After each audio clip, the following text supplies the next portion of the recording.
The first time I really questioned it, I was working on a project where we were measuring HIV in people's blood at this place called Specialty Laboratories in Santa Monica. I was just a consultant there, and I came in about 3 days a month, and we were working on that, and at some point we needed to re-up our grant from the NIH to work on that, and I had to write it. And so the first line of that was, HIV is the probable cause of AIDS. And I wrote that, and then I said, well, I need a paper, some kind of scientific paper, to reference that statement, because when you make a statement like that, that's like a fact. You need to say, here's how come I know that, right? You put a little 1 if it's the first statement you've made, and then you put down at the bottom of the paper you have a 1, and you say, here's a paper by somebody that describes why that statement is true, right? And so I said, well, what's that? I don't know, let me think about, what is that paper? Who do I go to for that? And I looked around, I asked a couple of virologists at that company, and they said, no, you don't have to reference. I said, I have to reference that because I don't know where that came from. How do I know that? And it turned out that nobody knew it. There wasn't a scientific reference, like a paper that somebody had submitted with like experimental data in it and like logical discussion and said, here's how come we know that HIV is the probable cause of AIDS. There was nothing out there like that. Nothing. Can you tell me about your experience when you met Luc Montagnier for the first time and you questioned him about his, whether he had a reference for HIV, since he is the one who... By the time I met Luc Montagnier, I had met a lot of AIDS researchers at meetings, and I had always gone up to them, if they talked like they knew about HIV and AIDS, I always went up to them afterwards and I said, where can I find a scientific reference that I can use for my, remember I said I had a sentence there, it said HIV is the probable cause of AIDS, and I needed to have that backed up by something before I could write it and submit it.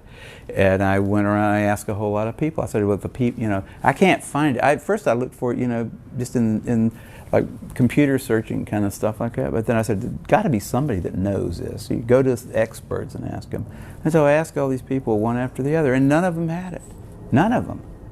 And I was getting really freaked about that. That's when I first started saying, they don't know. Nobody really knows. This whole thing is a big sham. It's ridiculous. But then finally Montagnier came to there was a special little seminar down in San Diego where an old friend of Robert Gallo's, Flossie Wong-Stahl, was opening up a Department of AIDS Research down in San Diego. They had lots of money involved, federal money. And they had Montagnier come there and give a talk, and after that they had a little wine and cheese thing, and I went over to Montagnier afterwards and I said, Dr. Montagnier, I can't find a reference, I can't find a reference to go with the statement HIV is the probable cause of AIDS. I'm sure you can help me. And he knew that he probably should be able to help me, and he said, well, why don't you quote this new work, and by new he meant like something that came out this year, right? This new work about a virus that can kill monkeys, or I think it was not monkeys, it was like something related to monkeys, some kind of a baby, a little ape.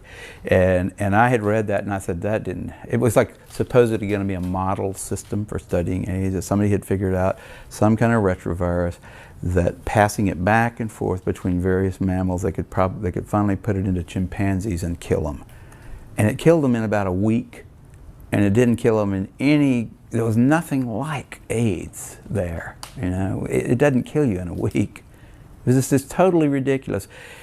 None of the symptoms were the same. And I said, well, I read that paper, and I didn't see any connection between that and AIDS, and I don't think that would be a real. I wouldn't want to use that as a reference. And I don't remember exactly what he said, but I know he walked away.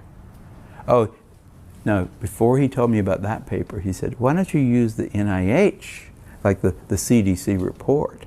And I said, well, I looked at that and that was not a scientific paper. And then he said, what about this other thing, this this like paper that had just come out about a month before, and a lot of fanfare associated with that paper, but it was total crap. It was like, yeah, if you got $2 million, you can figure out how to kill a primate with a retrovirus. So what? Doesn't have anything to do with AIDS. It didn't look like AIDS, it didn't smell like AIDS, it wasn't AIDS. It was just like, got a retrovirus that can kill a chimpanzee, so what? So I didn't get any more out of him. He walked away after that. And the people standing around, by the way, who were his colleagues there, looked at him like they were thinking he should come up with a better answer than that. But he couldn't, and he just turned around and walked away. I really thought he'd have an answer. I really did. I mean, that was my last, I was right at the edge of my faith in the system, but I thought Montagnier will know why he thinks HIV causes it, and he'll tell me. He'll say, because of this study, you know, but he didn't have that. None of those guys have that, and that's why they're so weird, you know. That's why they don't want dissent. They don't want people like me walking up and asking them those kind of questions, and they're willing to like go to great lengths to prevent that. They're out on a limb. I wouldn't want to be there with them.